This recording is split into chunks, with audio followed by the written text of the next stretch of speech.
آج میں آپ کے سامنے اپنے معاشرے کا ایک انتہائی سلگتا ہوا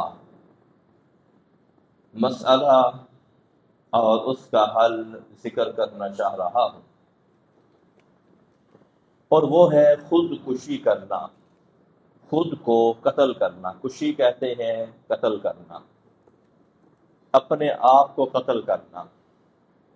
آج میں نے بھی یہ جمعے سے پہلے ایک کلپ دیکھا، ایک آدمی بینک کے باہر سیکورٹی گارڈ ہے، اس نے اپنے اسلحے ہی سے ریپیٹر گن اس نے پکڑی ہوئی ہے، اپنے آپ کو قتل کیا۔ موضوع تو خیر میرا پہلے سے یہی تھا، لیکن یہ چیز ہمارے معاشرے میں غربت، مہنگائی، بیماری، خسارہ، ان چیزوں کی وجہ سے بہت زیادہ پیدا ہو چکی ہے۔ ہمیں شاید مہنگائی کا اس قدر احساس نہ ہو جس قدر احساس ان لوگوں کو ہوتا ہے جن کی محدود آمدن ہے۔ اس محدود آمدن سے انہوں نے مکان کا کرایہ بھی دینا ہے، اس محدود آمدن سے بجلی کی مد میں ظالمانہ ٹیکس بھی ادا کرنے ہیں، اسی محدود آمدن سے اگر کوئی گھر کے اندر بیمار ہے اس کی دوا بھی خریدنی ہے، اسی محدود آمدن سے اپنے بچوں کے لیے کوئی کھانے پینے کا انتظام بھی کرنا ہے۔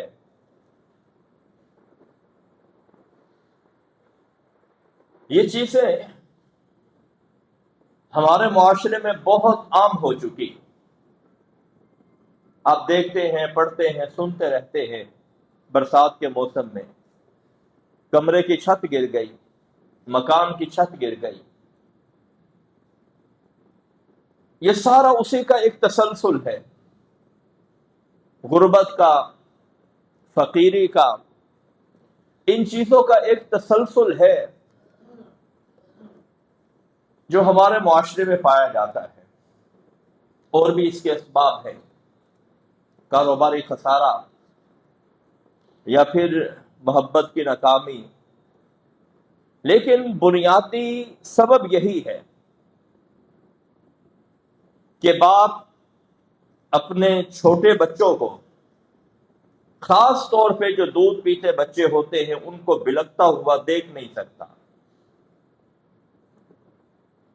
اتنی گنجائش نہیں رکھتا ان کا علاج کروا سکے، اتنی گنجائش نہیں رکھتا کہ ڈاکٹر حضرات نے اس کے لیے جو دودھ تجویز کیا ہے، ادویاتی دودھ، وہ خرید کر مہیا کر سکے، اس کو پہنچا سکے۔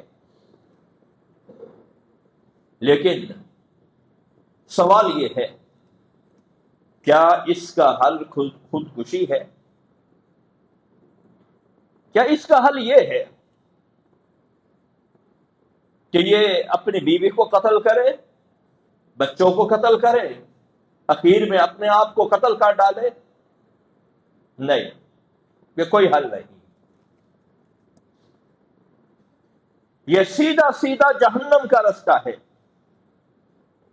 یہ سیدھا سیدھا اللہ کی رحمت سے محرومی کا رستہ ہے، یہ کوئی معمولی جرم نہیں۔ کیوں؟ اس لیے یہ جسم اللہ ذوالجلال والاکرام نے مجھے دیا ہے کہ میں نے دنیا میں زندگی گزارنی ہے، کہ یہ جسم ہے، ہاتھ بھی دیے، پاؤں بھی دیے، آنکھیں بھی دی، جسم پورا عطا فرمایا، میرا کوئی حق نہیں ہے کہ اس جسم کو میں قتل کروں، میرا کوئی حق نہیں، میں اپنی انگلی کو اتاروں، ہاتھ کی انگلی ہو، پاؤں کی انگلی ہو، مجھے یہ کوئی حق نہیں کہ میں اپنے جسم کے اندر کسی ایسی تبدیلی کروں جس کی شریعت نے مجھے اجازت نہیں دی۔ اپنا کوئی عضو بیچنا، گردہ بیچنا ہمارے نصیب کے جائز نہیں، جگر کا ٹکڑا بیچنا یہ بھی جائز نہیں، اپنا خون بیچنا، بلڈ بیچنا یہ بھی جائز نہیں۔ کیوں؟ یہ اللہ ذو الجلال والاکرام کا مال ہے، انسان کو اجازت نہیں ہے اس کے اندر کوئی تبدیلی کرے۔ قتل کرنا تو بہت دور کی بات ہے، جس طرح میں نے عرض کیا ہے، قتل تو بہت دور کی بات ہے، شریعت نے یہاں تک حکم دیا کہ تمہارے اوپر فرضی غسل ہے، اگر فرضی غسل کی وجہ سے تمہیں بخار ہونے کا خطرہ ہے، فرضی غسل نہ کرو، تیمم کر لو۔ شریعت نے یہاں تک حکم دیا، فرضی غسل ہے، پہلے بیمار ہو، اگر غسل کرنے کی وجہ سے بیماری بڑھ سکتی ہے تیمم کر لو، غسل نہیں کرنا۔ شریعت نے یہاں تک حکم دیا، بارش ہو رہی ہے، مسجد میں پہنچنا تمہارے لیے مشکل ہے، الا خبردار، صلو فی الرحال، اپنے ڈیروں کے اندر، اپنے گھروں کے اندر ہی نماز پڑھ لو۔ ولا تلقوا بأیدیکم الی التہلکہ، یہ ایک محاورے کے طور پہ کہا، کوئی ایسا کام نہ کرو جس سے تمہاری ہلاکت کا خطرہ پیدا ہو جائے۔ طبیعت خراب ہے، رمضان کا مہینہ ہے، مئی جون کا مہینہ ہے، عصر کے وقت محسوس ہوا کہ مغرب تک روزہ نبھانا مشکل ہے، روزے کو کھول دو، بعد میں اس کی قضا دے دو۔ کئی مثالیں ہیں اس کی، میرا یہ موضوع نہیں۔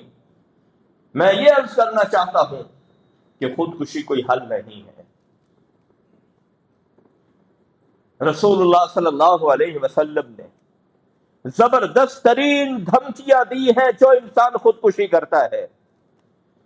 سیدنا ابو ہریرہ رضی اللہ تعالی عنہ بیان کرتے ہیں، صحیح بخاری 5442 نمبر پر یہ حدیث موجود ہے، آپ نے ارشاد فرمایا، من تردى من جبل، جو بندہ پہاڑ سے اپنے آپ کو لڑکا دیتا ہے، گرا دیتا ہے، جو بندہ مینار پاکستان سے یا کسی اونچے پلازے سے چھلانگ لگا دیتا ہے، فقتل نفسہ، اس کے نتیجے میں اس کی موت واقع ہوتی ہے، فہو فی نار جہنم، فرمایا یہ بندہ جہنم کی آگ میں پہنچ گیا ہے۔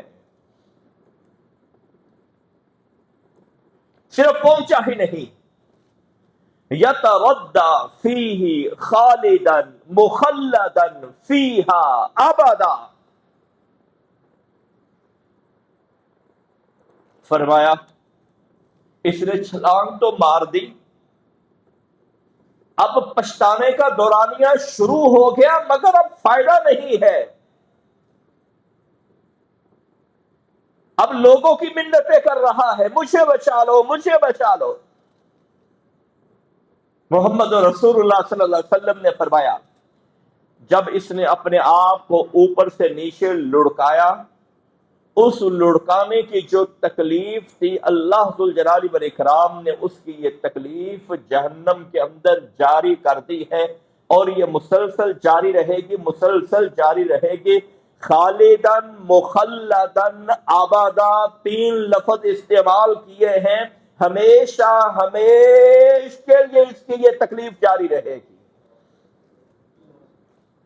جہنم کی آگ اپنی جگہ پہ، وہ عذاب اپنی جگہ پہ، مگر اس کے ساتھ جب اس کی یہ تکلیف پلس ہوگی، عذاب کی شدت کئی گنا بڑھ جائے گی۔ دوسری بات جو آپ نے ارشاد فرمائی، وَمَن تَحَسَّى ثُمًّا، تحسا کا مطلب ہوتا ہے تھوڑا تھوڑا کر کے پینا، گھونٹ گھونٹ پینا، سمن زہر پینا، مائع شکل کے اندر ہو یا ٹھوس شکل کے اندر ہو۔ مائع شکل کے اندر کیا ہے؟ سپرے پی لی، کچھ زہری ادویات، گندم کی گولیاں، یا کوئی بھی ایسی چیز جو تھوڑی مقدار کے اندر استعمال کی جاتی ہے، فرمایا فقتل نفسہ، اس نے اپنے آپ کو قتل کر ڈالا، فسمہ فی یدہ، فرمایا اس کی وہ زہر اس کے ہاتھ میں ہوگی، یتحساہ فی نار جہنم خالدا مخلدا فیہا ابدا، جہنم کی آگ اپنی جگہ پہ عذاب موجود ہوگا، مگر اس جہنم کے اندر اس کو وہی زہر مہیا کیا جائے گا اور یہ وہی زہر پیے گا اور اسی تکلیف کی شدت کے اندر مبتلا رہے گا۔ ہمارے ایک دوست ہے، ان کا ایک میڈیکل سٹور ہے، وہاں ایک لڑکا کام کرتا تھا۔ نوجوانوں کو عادت ہوتی ہے نا جی میں یہ کر دوں گا، میں وہ کر دوں گا۔ اس نے گندم کی گولی کھا لی، جب گولی کھا لی اب کہتے ہیں مجھے بچا لو، مجھے بچا لو۔ جب عذاب کے فرشتے آتے ہیں نا، پھر منتیں سماجتیں شروع ہو جاتی ہیں۔ تیزاب پی لیا مثال کے طور پر، یا کوئی بھی ایسی چیز۔ تیسری چیز، وَمَنْ قَتَلَ نَفْسَهُ بِحَدِيدَةٍ، جو کسی لوہے کے اوزار کے ساتھ اپنے آپ کو قتل کرتا ہے۔ آپ نے ارشاد فرمایا فَحَدِيدَتُهُ فِي يَدِهِ، اس کا یہ اوزار اس کو دیا جائے گا، وہ خنجر کی شکل میں ہو، وہ پسٹل کی شکل میں ہو، وہ کلاشنکوف کی شکل میں ہو، وہ تیر یا نیزے کی شکل میں ہو، وہ تلوار کی شکل میں ہو، فرمایا اس کے ہاتھ میں یہ تھمایا جائے گا، یجأ بہا فی بطنہ فی نار جہنم خالدا مخلدا فیہا ابدا، فرمایا یہ بار بار اس اوزار سے اپنے پیٹ کو پھاڑے گا اور دنیا میں جو اس کو تکلیف ہوئی تھی اس کی یہ تکلیف اب مسلسل جاری کر دی جائے گی۔ انجیکشن لگنا ہو، ہمیں احساس ہوتا ہے کہ ٹیکہ لگنا ہے، انجیکشن لگنا ہے۔ تھوڑا بہت چیر پھاڑ ہو، معمولی سا آپریشن ہو، کتنی فکر لاحق ہوتی ہے۔ دانت نکلوانا ہو یا کوئی ایسا معاملہ ہو، کتنی فکر لاحق ہوتی ہے۔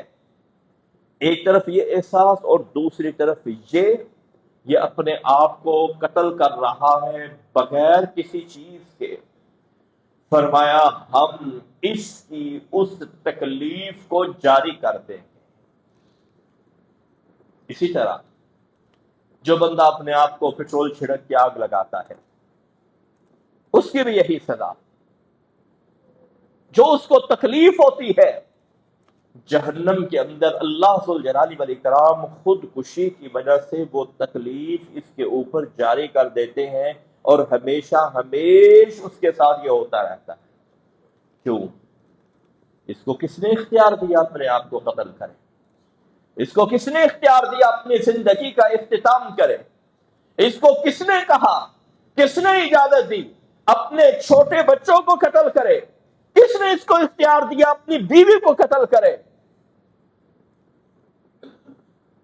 ایک تو یہ سزا، اس کو ہم مثل سزا کہتے ہیں کہ جو دنیا میں اس نے اپنے آپ کو سزا دی ہے، تکلیف دی ہے، جہنم کے اندر وہ تکلیف اس کے ساتھ جاری کر دی جاتی ہے۔ دوسری سزا، ایسے بندے کی دنیا تو برباد ہے ہی نا، اسی وجہ سے خودکشی کر رہا ہے، آخرت بھی جاتی رہی۔ دنیا تو عارضی ہے، دن گزرتے ہیں، ہفتے گزرتے ہیں، ہفتے گزرے، مہینے گزرے، مہینے گزرے، سال گزرے، جب سال گزرے دہائیاں گزری، 70 سال میں پہنچا، 80 سال میں پہنچا، اللہ کے ہاں بلاوا آ گیا، چلا گیا۔ لیکن وہ زندگی تو ہمیشہ کی ہے، جس نے کبھی ختم نہیں ہونا، اس نے وہ زندگی بھی برباد کر ڈالی۔ محمد رسول اللہ صلی اللہ علیہ وسلم نے ارشاد فرماتے ہیں، صحیح بخاری 3276 نمبر پر یہ حدیث موجود ہے، سیدنا جندب بن عبداللہ رضی اللہ تعالی عنہ بیان کرتے ہیں، فرمایا تم سے پہلے، یعنی کسی پرانی قوم کا رسول اللہ صلی اللہ علیہ وسلم واقعہ بیان کر رہے ہیں۔ ایک آدمی تھا، زخمی ہو گیا۔ جب زخمی ہوا، تکلیف کی شدت ہوئی، گھبرا گیا۔ فَأَخَذَ سِكِّينًا، اس نے چھری لی، فَحَظَّ بِهَا يَدَهُ، اس نے اپنے ہاتھ کو کاٹ دیا۔ اب ظاہر بات ہے، ہاتھ کے ساتھ ہاتھ کے اندر وہ رگ ہوتی ہے جو دل سے براہ راست آ رہی ہوتی ہے۔ اب جانتے ہیں یہ جو اسٹنٹ وغیرہ ڈالتے ہیں، یہ اسی یعنی کلائی وغیرہ ہی سے یہ ڈالا جاتا ہے۔ خون نے بہنا شروع کیا، خون کا فوارہ پھوٹنا شروع ہوا۔ فما رقع الدم حتى مات، نتیجہ یہ نکلا جسم کا سارا خون بہہ گیا اور موت واقع ہو گئی۔ قال اللہ عز وجل، اللہ ذو الجلال والاکرام کی طرف سے اعلان ہوا، بادرنی عبدی بنفسہ حرمت علیہ الجنہ، میرے بندے نے اپنی ذات کے اوپر جلدی کر دی ہے، لہذا میں نے جنت کو اس پر حرام کر دیا ہے۔ پہلی سزا کیا تھی؟ ہم مثل سزا، جس طرح کا اس نے جرم کیا، جس کیفیت میں اپنے آپ کو ختم کیا، جہنم کے اندر اس کی وہ سزا جاری کر دی جاتی ہے۔ دوسری سزا کیا ہے؟ جنت کا دروازہ اس کے اوپر بند کر دیا جاتا ہے۔ تیسری سزا، سیدنا جابر بن عبداللہ رضی اللہ تعالی عنہ بیان کرتے ہیں، صحیح مسلم کی روایت ہے 116 نمبر پر، سیدنا طفیل بن عمرو الدوسی رضی اللہ تعالی عنہ مکہ مکرمہ میں حاضر ہوئے۔ اطلاع ملی کہ یہاں پر ایک شخصیت نے نبوت کا اعلان کیا ہے۔ طفیل بھی آئے، کہنے لگے اللہ کے رسول صلی اللہ علیہ وسلم میں کلمہ پڑھتا ہوں، لیکن اگر آپ یہاں پہ مجھے کوئی مناسب حفاظتی انتظام کیے دیتے ہیں، میں مکہ میں رہتا ہوں، ورنہ میں واپس پلٹ جاتا ہوں۔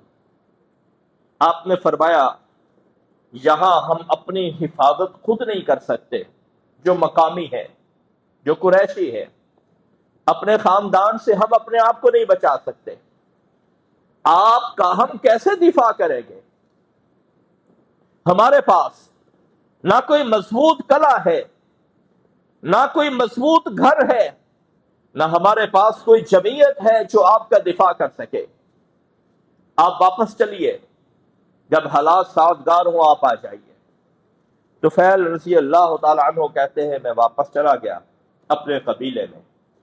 جب اطلاع ملی کہ رسول اللہ صلی اللہ علیہ وسلم ہجرت کر کے مدینہ طیبہ تشریف لے آئے، میں حاضر ہوا۔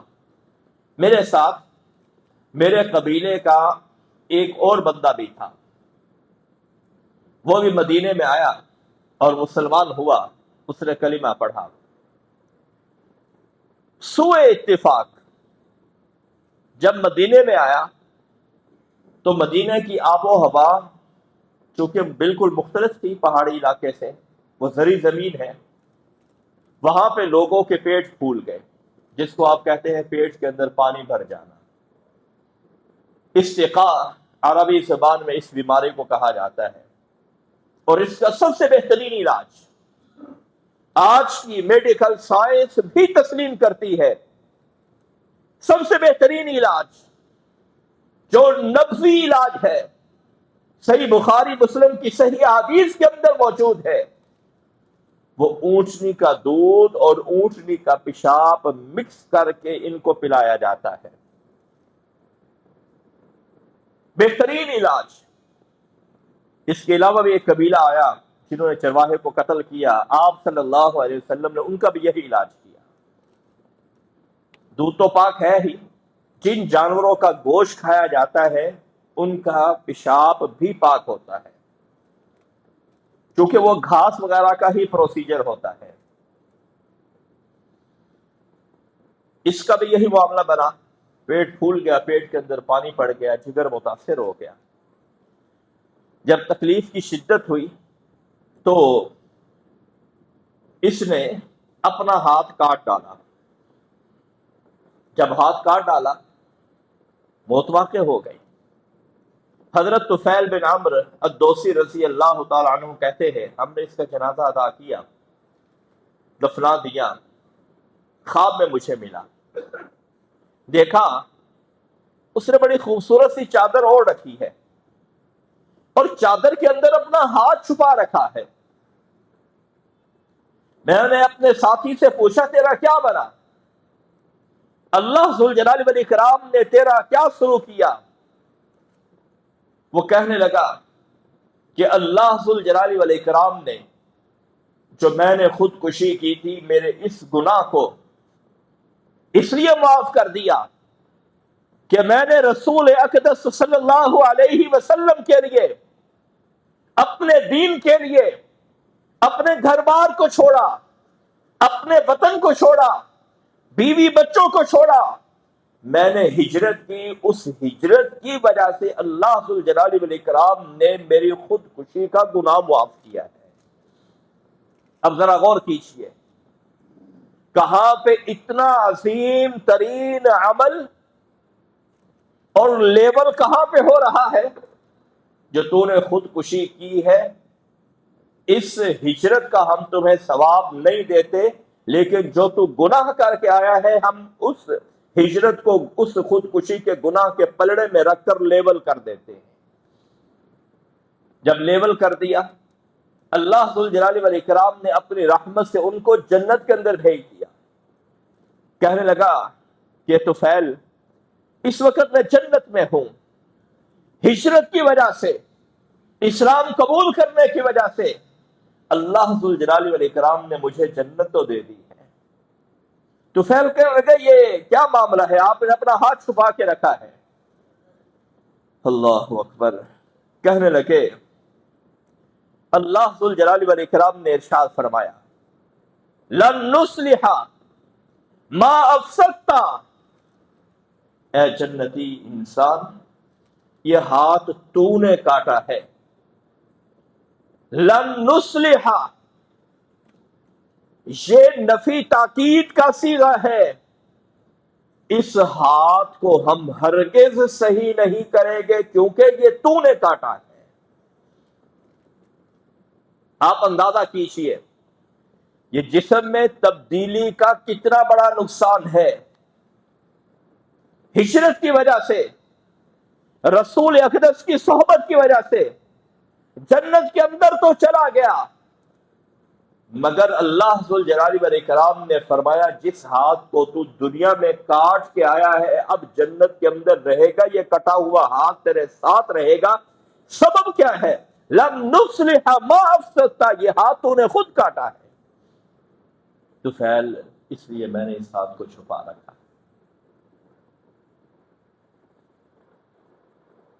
تیسری چیز، چوتھی چیز بلکہ، اگر کوئی انسان خودکشی کرتا ہے تو خودکشی کرنے سے انسان کافر نہیں ہو جاتا، یہ مسئلہ ذہن میں رہے۔ کئی لوگ کہتے ہیں جی اس نے خودکشی کی، ہم نے اس کا جنازہ نہیں پڑھنا۔ جنازہ پڑھیے۔ عام مسلمان کی نسبت اس کو زیادہ ضرورت ہے بخشش کی، اس نے اپنا کباڑہ خود کیا ہوا ہے، یہ کافر نہیں ہو گیا، جنازہ پڑھیے۔ لیکن وہ عالم جو اکثر جنازہ پڑھاتا ہے، اکثر لوگوں کے جنازے پڑھاتا ہے، لوگوں کی خواہش ہوتی ہے کہ ہمارا جنازہ بھی یہ پڑھائے، فلاں بھی کہہ رہا ہوتا ہے یہ پڑھائے، فرمایا مشہور جو عالم ہے وہ اس خودکشی کرنے والے کا جنازہ نہ پڑھائے تاکہ لوگوں کو کان ہو جائے۔ سیدنا جابر بن سمرہ رضی اللہ تعالی عنہ بیان کرتے ہیں رسول اللہ صلی اللہ علیہ وسلم کے پاس اسی قسم کا ایک جنازہ لایا گیا، فلم یصلی علیہ، آپ نے اس کا جنازہ پڑھانے سے انکار کر دیا، فرمایا تم ہی پڑھ لو جنازہ۔ تو اس لیے یہ اس کی سزا ہے۔ جو مشہور عالم ہے وہ مشہور عالم اس کا جنازہ نہ پڑھائے، ورنہ اس کے لیے مغفرت کی دعا بھی ہوگی، بخشش کی دعا بھی ہوگی۔ جس طرح عام میت کے ساتھ ہم برتاؤ کرتے ہیں اسی طرح کا برتاؤ اس کے ساتھ بھی کیا جائے گا۔ اللہ ذوالجلال والاکرام ہم سب کو شریعت کے مطابق زندگی گزارنے کی توفیق عطا فرمائے۔ ہم کسی بھی امتحان کے قابل نہیں ہے، اللہ تعالی ہم سب کو ہر قسم کی آزمائش سے محفوظ فرمائے۔ اگر اس نے فیصلہ کیا ہے کہ یہ میں نے آزمائش دینی ہی دینی ہے، پھر اللہ ذوالجلال والاکرام ہمیں ثابت کرنی عطا فرمائے۔